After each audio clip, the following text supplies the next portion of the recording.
Well, good morning, good day, good afternoon, good night, wherever you are on the planet. This is John Dupuy, and this is Spiritual Technologies 2.0, and we are exploring the emerging spiritual technologies on the planet today because we think we need to, and we think it's a really important time for us to wake up, show up, grow up, and be here now. So this is a real honor. We have Dr. Ibrahim Karim with us today from Egypt, and I've heard of him for years by reputation, and so this is an extreme honor. And I'm going to read your bio here, Dr. Karim, just so that the people who don't know of your work can kind of get a basic idea of who you are and kind of open the door to what we're going to discuss today. So, Dr. Ibrahim Karim is an architect and the founder of Biogeometry, the science of using energy principles to balance biological energy systems and harmonize their interactions with the environment. He is the CEO and president and founder of Biogeometry Energy Systems Ltd. And the owner of Almada Architecture Consultants, which was founded with his father in the 1930s. He is a graduate of the prestigious Federal Institute of Technology, ETH, in Zurich, Switzerland, with an MA and a DSc in architecture and tourist planning. Dr. Karim gives seminars and workshops in Europe, America, and the Middle East. He is regularly on the radio and television, e.g. Reuters and CNN. He had his own daily television program, God Grant Me Knowledge, during the holy fasting month of Ramadan at the turn of the millennium on Egyptian satellite channel. Since March 2002, he has a weekly 1-hour program on the Egyptian El Mewer satellite channel. So, Dr. Karim, maybe just to get us going here, you can tell us a little about your background and your history and how you came to be working with subtle energies or biogeometry. Okay. First, just call me Ibrahim, okay? Okay, Ibrahim. It's easier. Okay, you got it. Okay. Well, as you just said, I'm an architect. And, when you teach architecture for years and you teach the history of architecture, you tend to find that you're using monuments that are always placed on some sort of sacred power spots. And then when you dig under those monuments, you dig for a few meters, you find traces of an older civilization, usually under the same monument. And as you dig deeper, you'll find another one. So it's as if throughout history, they've chosen the same place. Each civilization that comes chooses the same place to build its religious temples or things like that. So I started to ask myself, why should we be teaching all the time the material aspects, the style, the construction, everything that has to do with the social activities of the time, when there is something more common between all those civilizations, and that's some special energy of the spot that they must have felt or known. So in order to be able to assess the effect of that energy, because I knew that when we go to such places, we feel something, but you can't really put your finger on it, but you feel it. When you go to those old churches or old temples and you go in there, there's a certain feeling that you feel. So I thought, now I need a new physics of quality. So I developed a physics of quality based on ancient Pythagorean harmonics, where, for example, there's a relationship between different octaves that are in resonance. So the law of resonance becomes important there. And based on that, I put scales of quality, like scales of color, scales of sound, and all that, and built a physics where the human being is at the center, because qualities are sensed by the brain, whether it's colors, whether it's sound. So the problem with our existing science is we want it to be objective, so we keep the human being out of it. And that ultimately, it's at his expense. So I thought if we start from the beginning and take the first step properly and put the human being at the center of the physics of quality. So whatever we do, our testing device is the human being. So we test the quality using the human being. With this physics, we were able to see or to really experience the special energy qualities of those sacred power spots and see what they do to the human body. From then on, we found out that most of those places had underground streams crossing at certain angles. And this is where you have those sacred wells. But at the same time, we know from modern research that some crossings of underground streams produce cancerous areas where people get sick when they sleep over those crossings. So here something dawned on me at the time, that was maybe 45 years ago, that if we're speaking about angles, that the quality of angles had something to do with it, with the quality of energy. And of course we know from a glass prism, what we learned in school, if you have a glass prism and you get light through it, it breaks and every color refracts at a different angle. So angles are actually qualities. And from that, we deduct that shapes are frozen qualities. So with this type of physics, I went and said, okay, then why don't we start a sort of a geometrical language, new geometrical language, with principles of design built to reproduce the energy quality of sacred power spots. And so we started a design language, and that's what we call biogeometry. But at the root of this design language is always how to produce the energy of sacred power spots, how to produce it through angles, how to produce it through numbers, through different shapes and all that. And then with the years, of course, we developed a very extensive geometrical language to reproduce. Once you reproduce it, you can actually amplify it 1,000 times, and then you can really use it to solve problems. And then we can actually radiate it, or we can store it. So it became usable like any other energy. So energy quality became a usable energy. And that's the cornerstone of biogeometry. So first of all, the shapes of biogeometry, they interact with the background ether that is found everywhere in the universe. This background energy that's non-electromagnetic. We must not mistake it with the 0-point field, which is the lowest level of electromagnetism. No, we even go, it's a different kind of energy. The background ether is not electromagnetic. It's compression waves in the background. And, this kind of non-electromagnetic waves, like sound, like air when air moves and all that, the only way to interact with them is through geometrical shapes. Even in your car with aerodynamics, you build spoilers and some things like that to interact with what we call compression waves. So with the world of compression waves as the background weave of everything, we have a geometrical language that can tap this energy source, this endless free energy source, and use it in whatever thing we want to use it. We're doing chicken farming and all that without any antibiotics or any other chemicals, just by aiming this energy at the chicken. And once you install your geometrical shapes, it's free energy that stays there forever. I mean, as long as the shape is not broken, it's emitting this energy all the time, because this energy exists in the universe. It's free and it's very potent.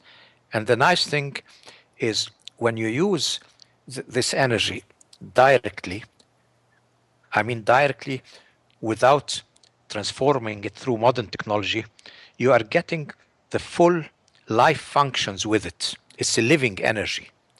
Like all energies are at their origin living energies.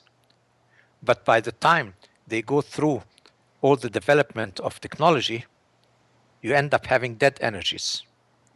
They're there quantitatively potent, but life energy is finished. For example, your tap water has no life energy anymore in it. And with biogeometry, we can just aim a shape at it or shape the container itself, and all of a sudden life energy comes back into this because we're putting the background life energy, we're putting it back into it.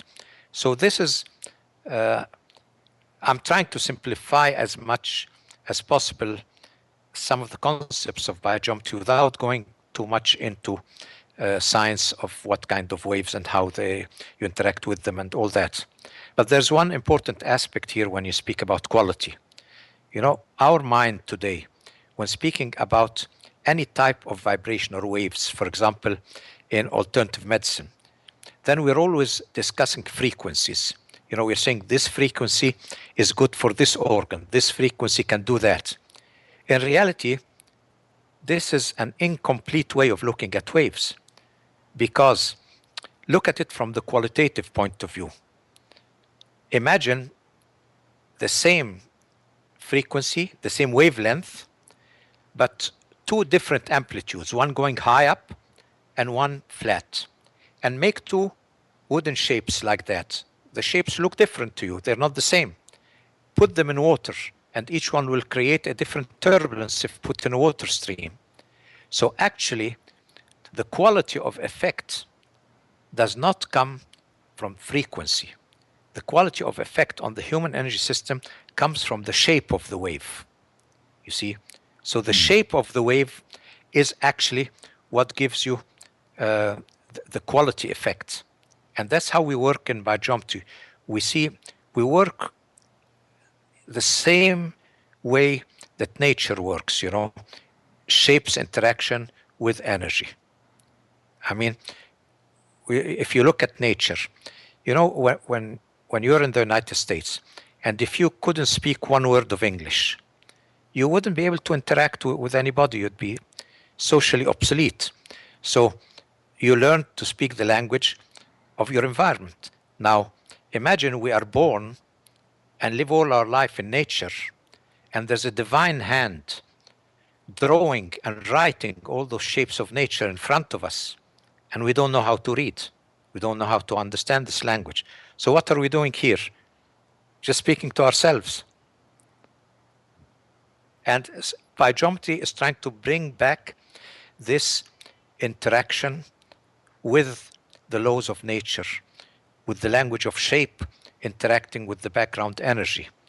And once we went through that and we achieved a certain level of expertise here and got certain solutions, we actually found out that somehow the ancient civilizations knew that. Because, you know, when you have a key, now with biogeometry, it gives you a key to unlock ancient civilizations. So I'll give you an example. When 50 years ago, you'd looked at ancient piece of papyrus, the medical papyrus, as they call them in the museum, and you find people with their heads, skulls open, and somebody playing in there, you know. We used to say, this is just metaphoric, you know, like opening the skull, bringing wisdom in and all that. But it's written there, you know, on the papyrus, it's written that this is a brain operation, and these are the instruments. And the instruments were there in the museum. But people would tell you, no, I mean, these instruments, they're just symbolic. You know, you can't have brain operations 5,000 years ago. But then about 40 years ago, I think, we did our first brain operation, or 30 years ago, something like that. When we were able to do our first brain operation, all of a sudden, it dawned to us, well, maybe let's go and x-ray those mummies. And with this knowledge that we can do it, once we know we can do a brain operation, you x-ray the mummies and you find that there were brain operations at the time and that those tools actually work, you see. So the same with biogeometry. Once you know how to use this energy and what it can do, then you have a key and you go back into ancient civilizations and all of a sudden something lightens up in front of you. You know, that all those drawings and all those things, they are devices, they are not amulets. They're devices dealing with some unknown energy. And this unknown energy is actually this background ether that everybody's speaking about. Now we've started calling certain levels of scalar waves. Then we, some other levels, we call them torsion and things like that. So we're starting to have some, let's say, notion that there's a background ether there that could be full of energy. It could be at the source of everything. Is that related to dark matter that they're talking about so much now? Yes, you know, if you, I want to tell you something. If you imagine the universe as having vibrations of all speeds, you know, from 0 to infinity, everything is vibrating. But there's only at one speed, which is the speed of light, which is a very thin band, does the electromagnetic universe appear. You know, imagine that within this millions and millions of frequencies, at a certain frequency, you get sparks at a certain frequency. Now, every one of those sparks is a Big Bang. So every spark that happens is a Big Bang, is a universe. But those sparks are not the beginning. They're the end, because they appear only when energy and certain frequencies that are the speed of light. But beyond those frequencies, there are other frequencies that are much faster, where our emotional energy moves, other where our mental energy moves. So if we look at it that way, we find that our electromagnetic universe is really very, very limited. Matter is a state within this electromagnetic, very thin band. Now, if there is matter above and below that, you will not perceive it, because you only perceive electromagnetic matter. Our matter is based on electromagnetism. So other dimensions out there that have different speeds than the speed of light will have matter, but it will not be electromagnetic based. You know, it will be a different thing completely. But what we should know is that all those other dimensions are actually affecting us. It's one thing that affects us, whether we like it or not. So even though we live in an electromagnetic universe, the whole background energy from 0 to infinity is affecting us, and our system, the laws that govern our system, are interacting with it. And a very simple example is they affect you because you use that type of energy in your thoughts, you use it in your emotion, you use it in so many other things. These are all the levels that we're speaking about as emotional, mental, spiritual, and all that. Where are they? They're in that background ether, you know. All those energies exist there. And the only way you can tap them is through resonance and through a geometrical language that enters into resonance with them, you know. So by resonance, you mean equaling, somehow matching their vibrational frequency so that we can actually experience it. Is that correct? Yes, but you don't, by resonance, you know, if you get a musical instrument and you hit on one string. Now imagine what happens, every string that is double its size or half its size will move with it. And that's resonance. You see, resonance is when strings move based on that they're double or half the size. So if you take this resonant principle, you can go down to 0 and up to infinity, and then the whole universe is actually in continuous communication through the law of resonance, from the smallest to the largest. Because when two things are in resonance, they vibrate together, they exchange information. So the whole universe is one huge information unity. And we are part of that unity, whether you like it or not. That moves faster than the speed of light in its communication. Much. The speed of light is, you could say, it's a very low range. It's a very low dimension. For example, when we die, okay, we leave this electromagnetic body, but the emotional, mental patterns in us, depending on your belief, you call it what you call it, you can soul or whatever. This is the content, your emotional, mental content. Why does it continue in other dimensions? Because it is not electromagnetic. It is already from the same material as this background energy, you see? So you actually exist while living in your physical body. You are already interacting with the other levels. You exist in all those levels. Through your higher levels, you're interacting with all those non-electromagnetic energy dimensions that you're interacting with them continuously. Now, the moment you die, your eye and ear, they kept a very certain range. The eye has cones and rods that kept certain electromagnetic ranges. Now, once those are gone, all of a sudden, your senses open up to higher non-electromagnetic dimensions, and you enter into other worlds. All of a sudden, memories are solid, thoughts are solid. You have many new other dimensions, and you'll find that if we're speaking about the total dimensions, maybe 100%, then ours here, the electromagnetic dimension is just 1%, and 99% is non-electromagnetic dimensions.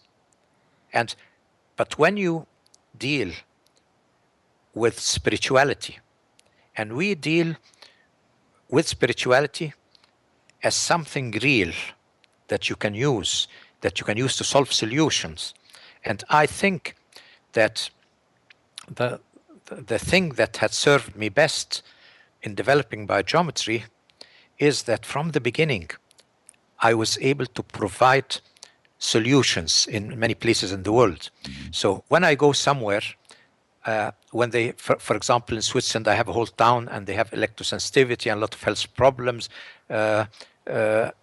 Animals, wild animals go away, migrating birds go away and all that. So I tell them, do you have a solution with mainstream science? If you have a solution, then please don't waste my time. But the modern mind says, logic says, you want to remove the stress or the harm, you must remove the cause.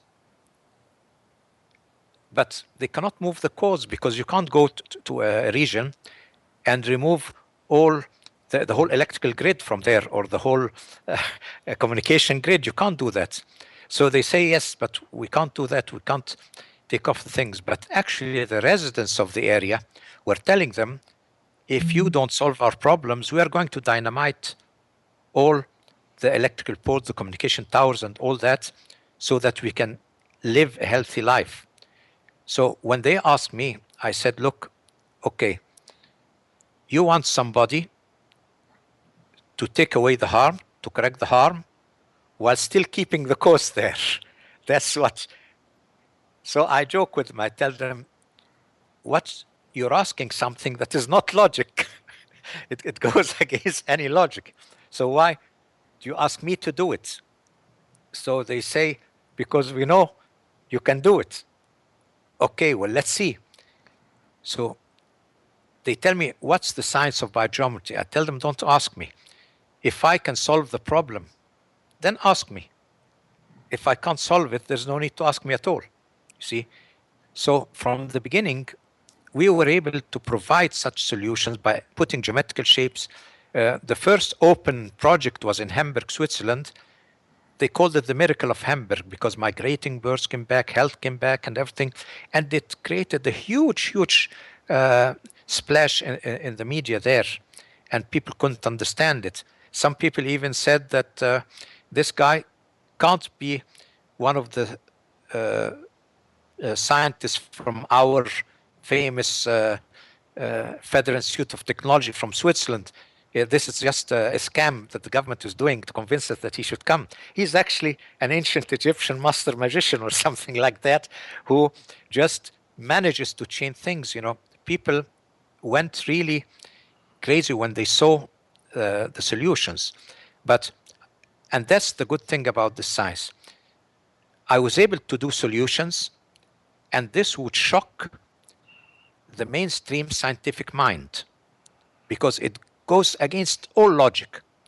So all of a sudden, you tell them, then there must be a different science out there. So Ibrahim, let me see if I understand this. There was a place in Switzerland, in Hamburg, Switzerland, where they were having lots of negative effects, principally because of power lines and towers and electricity that were going through the community. Is that correct?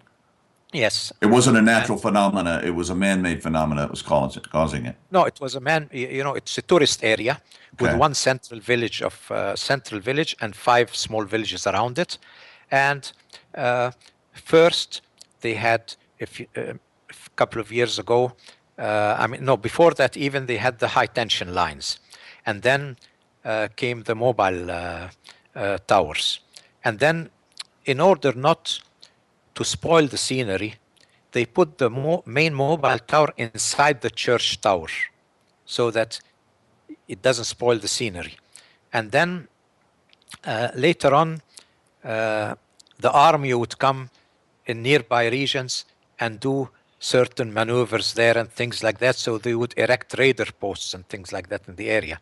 So migrating birds left the area, and they were hit economically because, that area was actually depending a lot on milk production.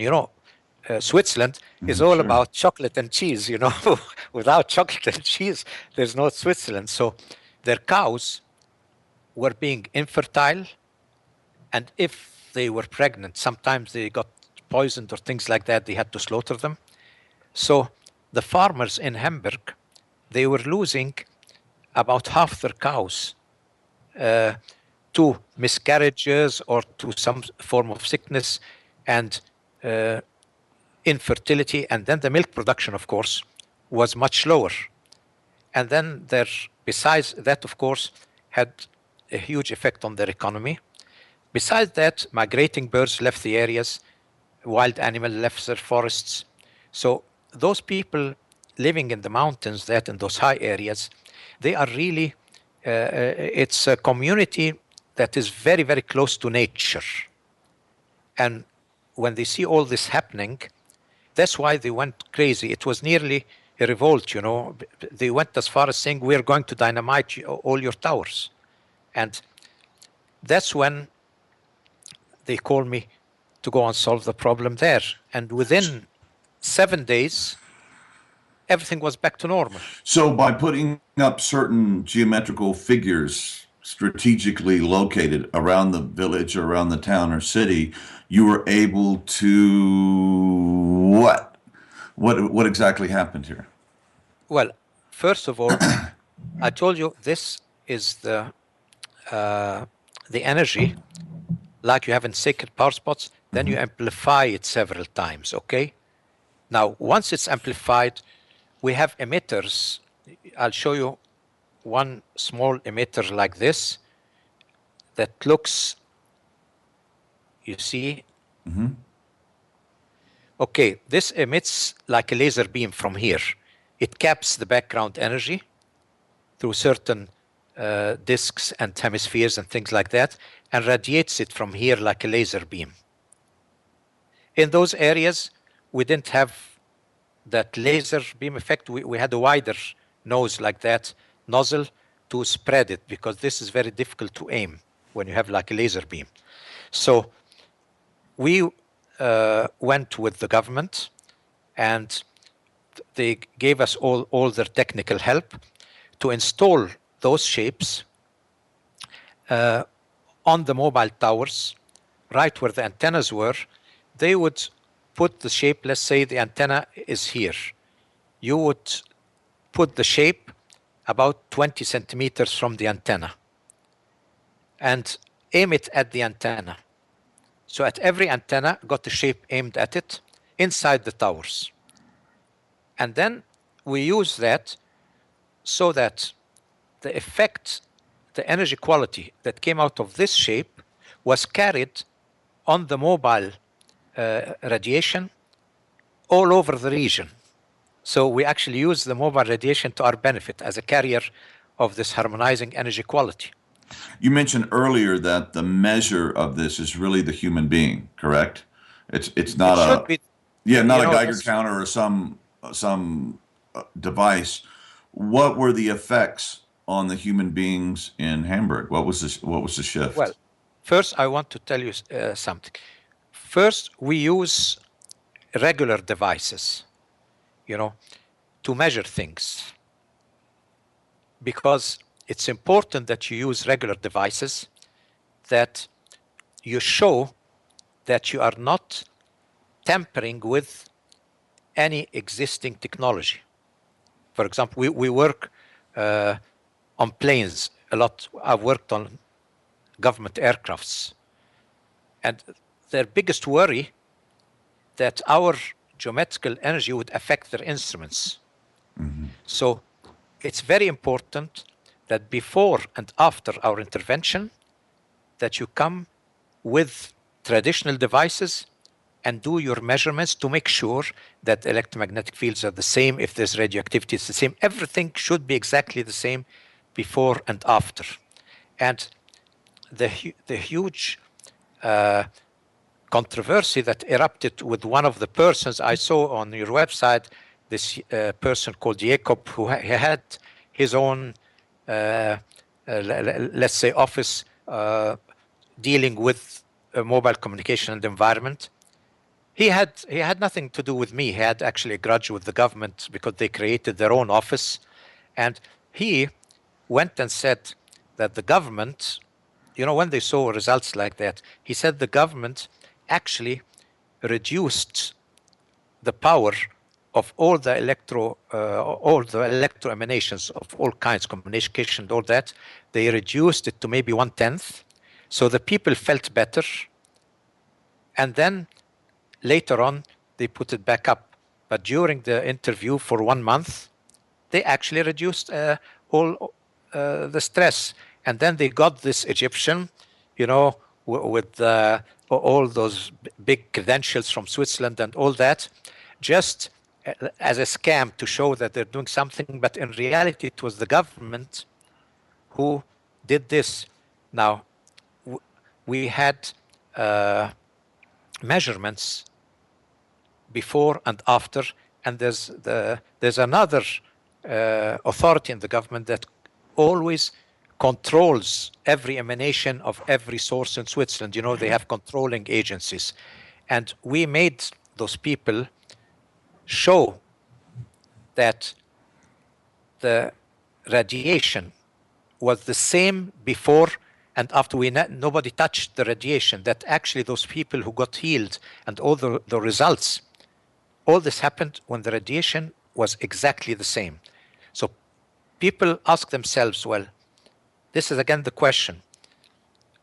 If you have a source that stays at the same strength that is causing the harm, so how do we manage to reduce the effect on the people?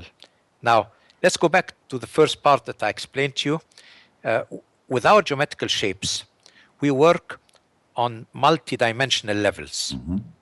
So now, imagine that I can harmonize your emotional level of vibration and harmonize your mental level of vibration and put this harmonizing quality on any electromagnetic source. Now, while the electromagnetic source hits your body, first, to have what we call stress or harm, you must feel it. Feeling is on the emotional level. You must be aware of it. Aware of it, that's on mental level. Now, if I harmonize those two levels already, so what happens is the vibration goes through your body and out the other side, and there's no effect on emotional level or mental level. So all of a sudden your body reacts in a very healthy way all of a sudden, because it does not perceive any of those harms, you see. So on the physical level, you still have the problem. And that's the same thing we do, for example, with this new era of electric cars, you know. I can't go in an electric car and take off a few of the batteries and throw them away, you know. No, I have to keep them there. So what we do this. A person sits in the car and he feels perfectly all right. Without biogeometry, of course, there's a huge amount of stress. I mean, the future of electric cars or smart cities or all that is very dim, because what are you protecting? You're protecting nature from gases, but you're killing humanity with electromagnetic radiation. I mean, you're putting 100 times as much, and that's a huge problem. Now, you know, last month there was the World Summit for global warming. Correct. Now, okay, they concentrate on gases. Why? Because the economy and oil, you know, and things like that. So it's more political. But in reality, do you think that having all those electromagnetic waves moving like this through the atmosphere, that they will not cause heat? I mean, just look at your microwave. I mean, anything that moves like that, it will move the water particles in the atmosphere. It must cause heat. Any motion causes heat. But I've been saying that for over 25 years. I've been telling them, why do you close your eyes on the fact that the age of information, with all its electromagnetic radiation at the main carrier, why do you think it is not playing a major part in global warming? You see, this is what we have to deal with all the time, waking up the people to some of those realities. Because in the age of information, there is inside it a time bomb. Are we intelligent enough to defuse it, or let it end life on Earth? It's up to us. So you say that at a certain point, the electromagnetic fields become so important that it begins to destroy all life. Of course it will. I mean, already now, you see, what happens with electromagnetic fields now? If you measure the melatonin, serotonin, all those other neurotransmitter levels in the brain, you'll find them getting less and less as electromagnetic fields increase. Now, when they get less and less, we have more depressions, we have more cancers, we have more, all those problems arise. One of our, fields of research is using biogeometry to restore the levels of serotonin and melatonin and all that in the brain. So all of a sudden, any level of depression goes away. And we're working now with building centers in Egypt for children with special abilities, I mean, different mental problems. And because if we can restore those levels, we can actually give a chance to autistic children or other types to experience the world the way we do. So that's what we... Yeah, let's see if I understand it. So with your biogeometry, you're not actually changing the electromagnetic field. You're dealing with these other subtle energies that somehow balance that. Is that correct? Yes, I'll tell you a very simple example. Do you know that if you get, if there's a magnetic field in front of you and it is causing stress, okay? Mm-hmm. And you come and concentrate on it and say a prayer. Keep praying on it for a few minutes, any type of prayer. Mm-hmm.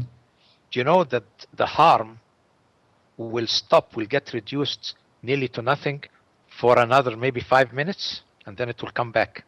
It shows that you can actually put a harmonizing quality on those carrier waves. And when I say prayer, because that's the same energy like that you find in sacred power spots. And that's the same energy we use in biogeometry. So if I aim this quality at any source, the source carries this quality with it. So it heals any disturbance that happens from external factors. It has an automatic inbuilt harmonizing thing through biogeometry. So you're saying that you can actually harmonize aspects of those carrier waves with your intention, like prayer, and with shapes as well? Yes, you can do what that. What kind of shapes? No, I mean, with biogeometry shapes, we do that all the time. But I'm saying that the human mind, through prayer, can do the same thing, but only for a limited time. That's the difference. But if you, with geometrical shapes, you have a permanent solution. But, there is, for example, we have done experiments where we can even cancel the effect of weak radioactivity. We tested that on animals and all that in laboratory at university for several doctor's degrees.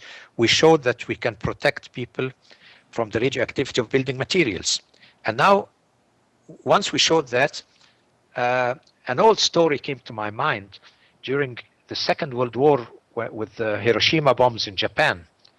When they evacuated the larger area around Hiroshima, there was a monastery, and the monks there refused to leave the monastery, and they took turns praying around the clock, 24 hours a day. Those monks were praying and refused to leave the area, and not one monk got sick.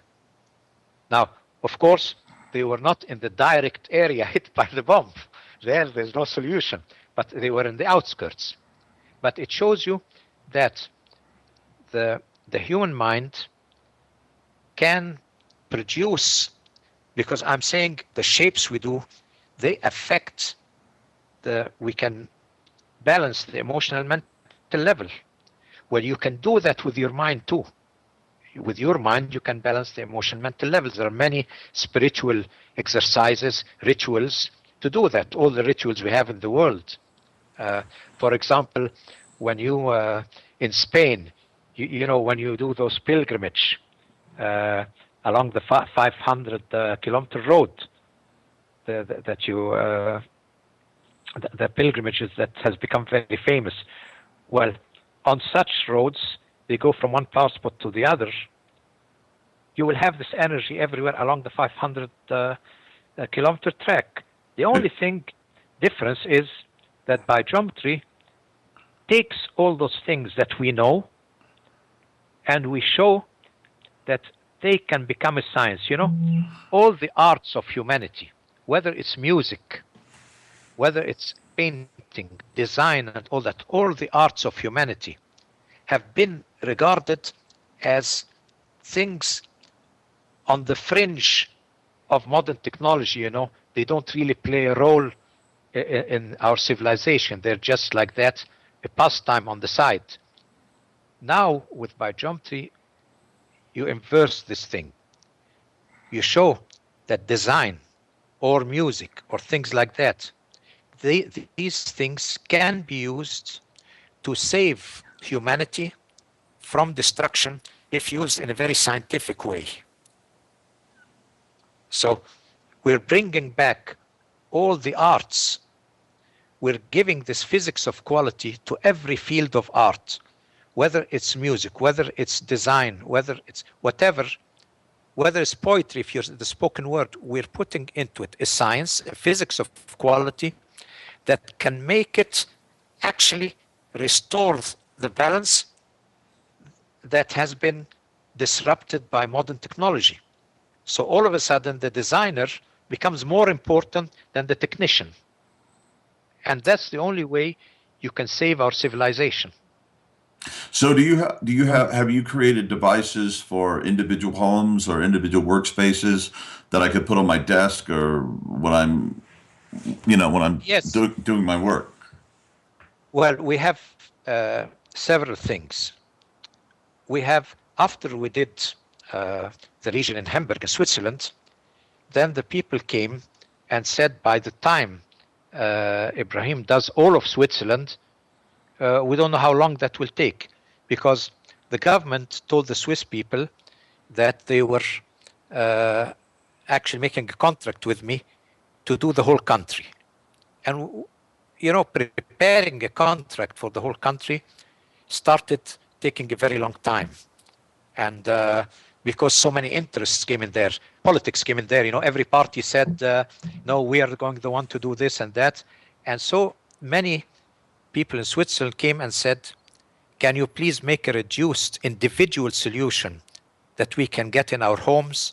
Because we don't trust the government bringing a total Swiss solution very soon. And actually, the political conflicts around this contract led me, after a couple of years of discussions, to actually refuse it. So I told them, I'm sorry, I'm not a Swiss person, so don't put me. I have to work with this party and not with this. You want me to work with the government industrial party, and now all the green parties and all that are turning against me. Don't put me in this game, you know. I found myself caught in something that has nothing to do with me. I'm not a politician. I don't enter into those things. But we developed a mini solution in the form of small cubes like that we call a home kit. The home kit is either 1 or 3 cubes, depending on the size of your home. You put them on the table. And then we have strips, small strips that you attach to the electrical cables coming into your house and to the water pipes coming into your house. With that, you have an individual home solution.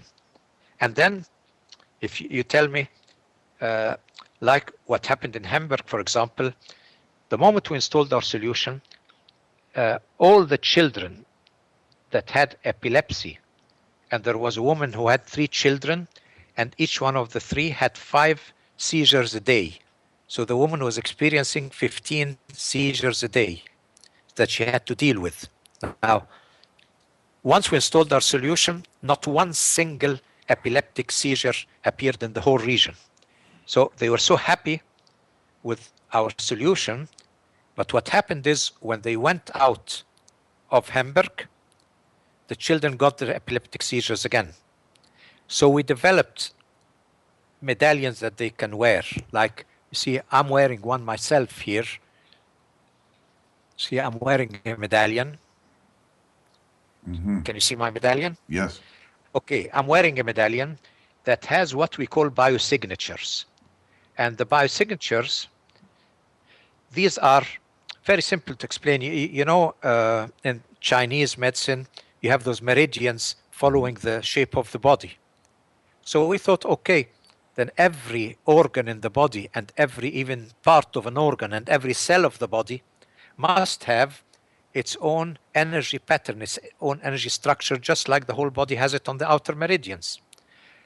And then our question was, okay, the meridian, you can reach it with a needle from the outside, but how will you reach those inner patterns? You can't go in there with needles. So we found another way. You can draw the same pattern on or make it in a wire shape that's open-ended, bring it into the body's energy field, and it will resonate. Once energy is shaped through it, it will resonate with the organ inside, and then you have the communication already. So we have those biosignatures for every energy function in the body, and those biosignatures, they are engraved on this pendant. And actually, in a couple of months, I'm bringing out a book about the whole science of biosignatures, because until now, it was proprietary. We only taught it in our courses. But then I thought it is something that everybody needs.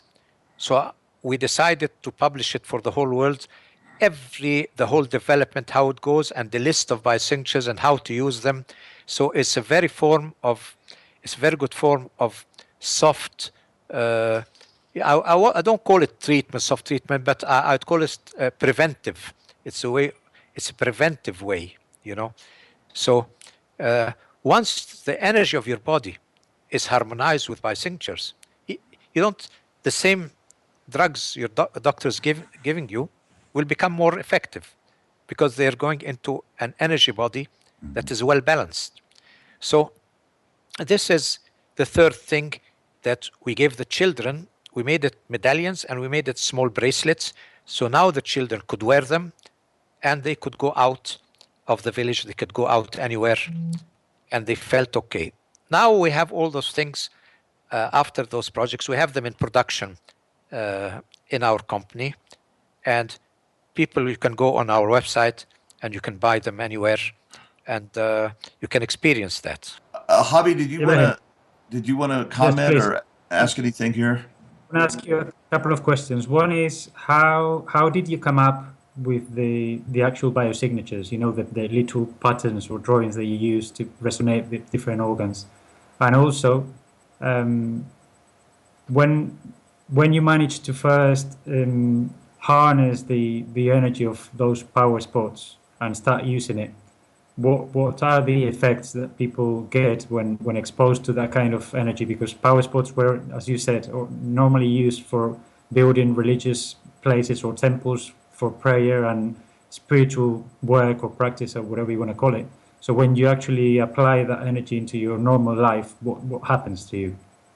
Well, I'll tell you, I'll start with the first geometrical shapes that we did.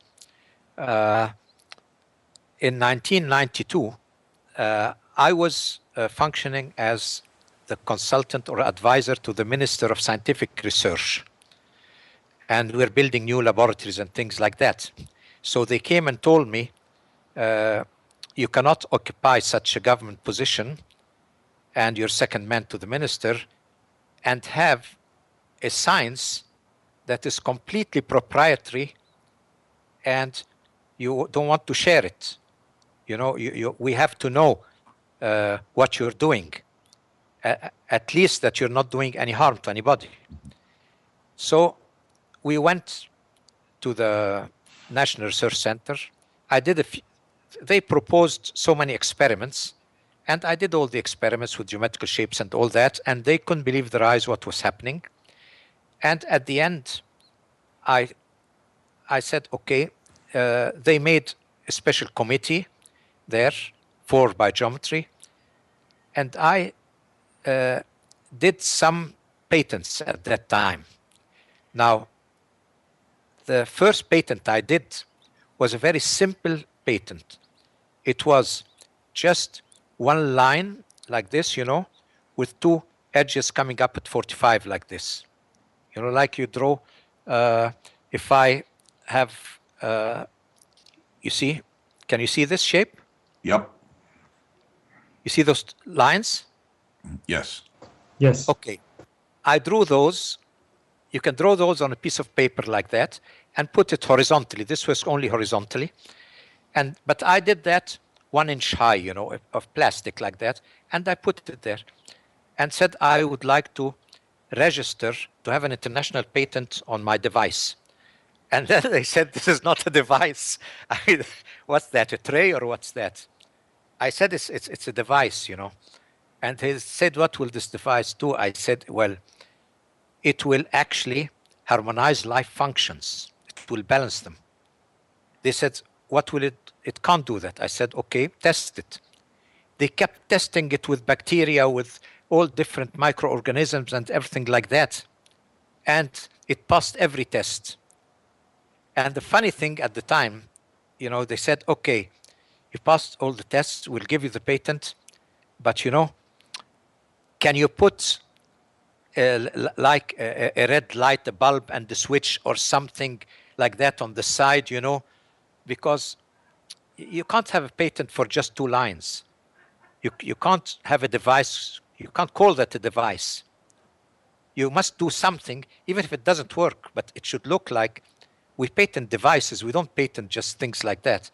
So I told them, I'm sorry, the whole idea is to show that a simple geometrical shape can do what no other medical device can do.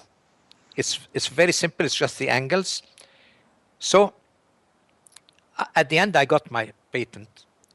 The nice thing about this, you can you know, you can draw it on a piece of paper, 45 like that, 45 degrees, 45 degrees, okay? Draw it on a piece of paper. Now, people who have a very sensitive taste to something, for example, or if you take a medicine, some form of medicine that you should take, put it in there, in this shape, put it in front of it here, in front of it here, and leave your pill or whatever, and take it, even if it's chemotherapy, you put it in there, and you take it, it reduces the side effects. Or another thing, if I don't know if any of you is a smoker. I don't smoke, but Javier, do you smoke? I don't mean drugs. No. Cigarettes.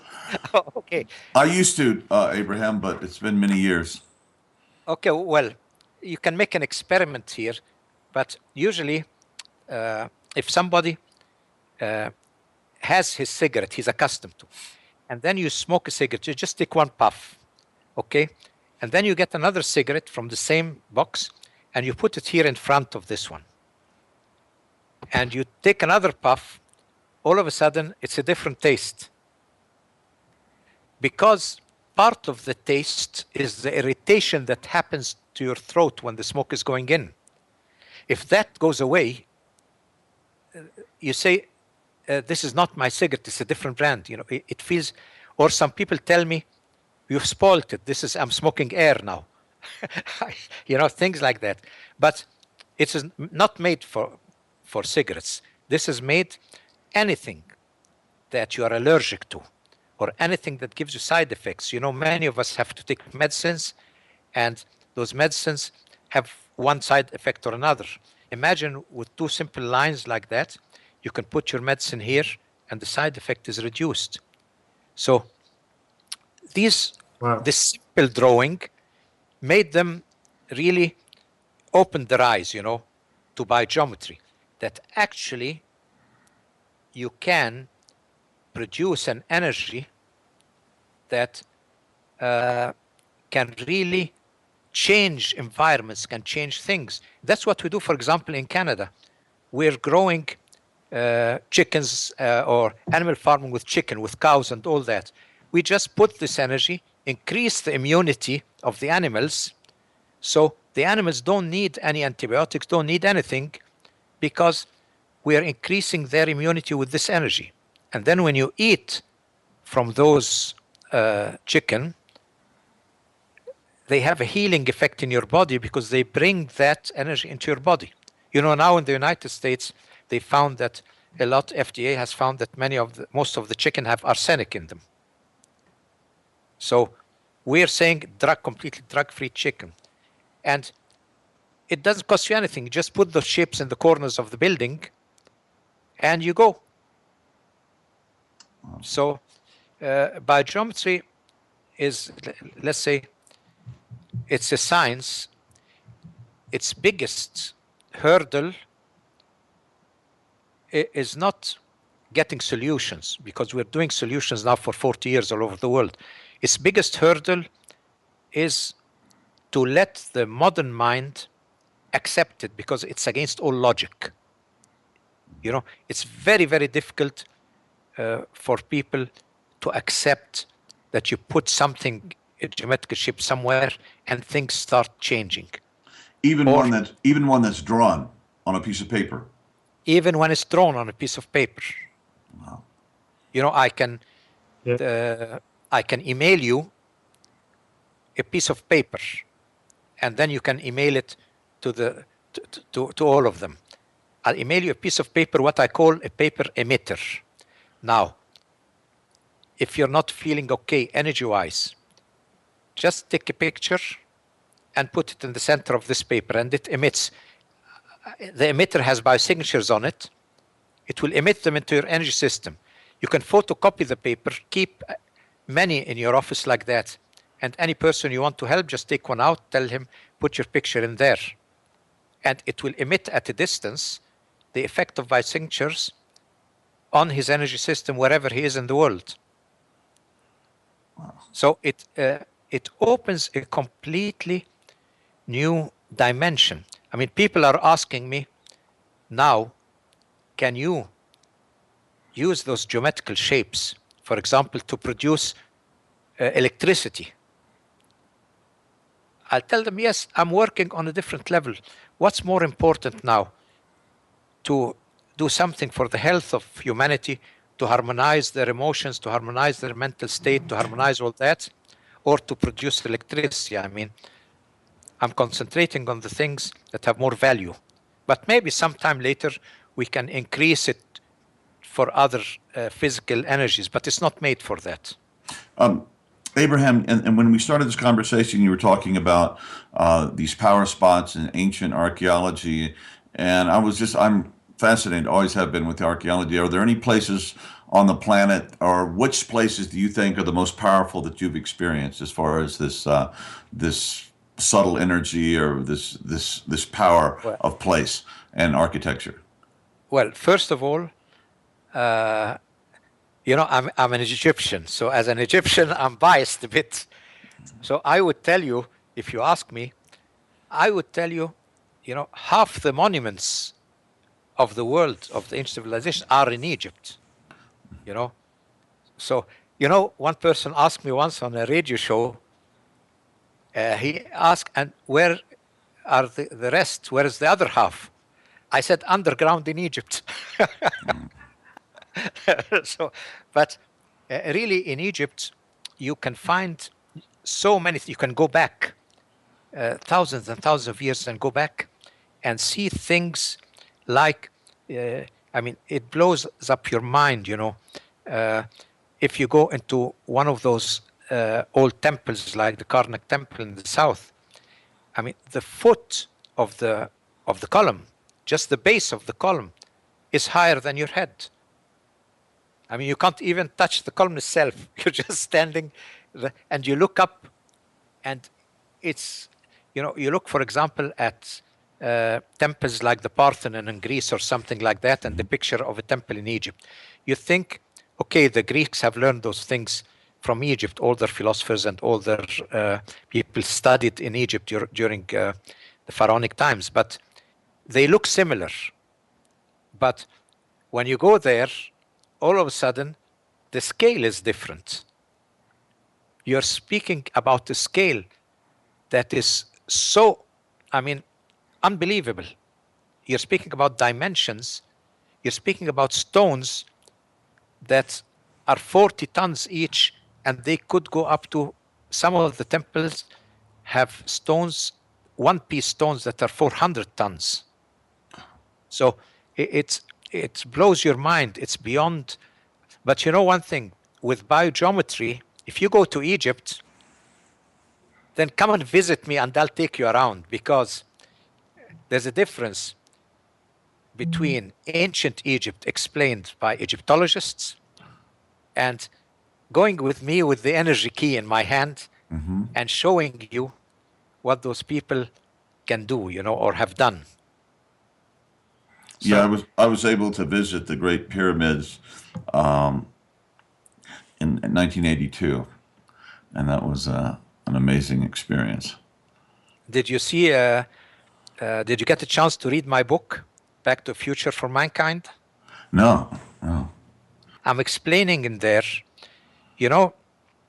A few years ago, the Russian Kosyrev spoke about time waves. He said there are time waves, and he spoke about the material aluminium was one of the very few materials that would actually, the time waves don't go through.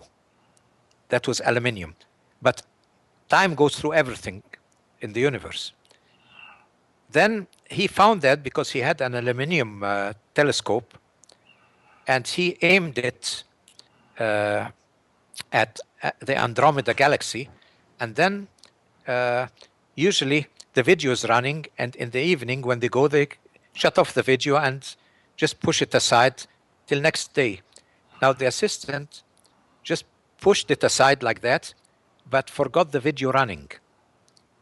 And then next day, the whole night, they found it was getting pictures of the Andromeda galaxy, but it was in a totally different direction than the original Andromeda galaxy.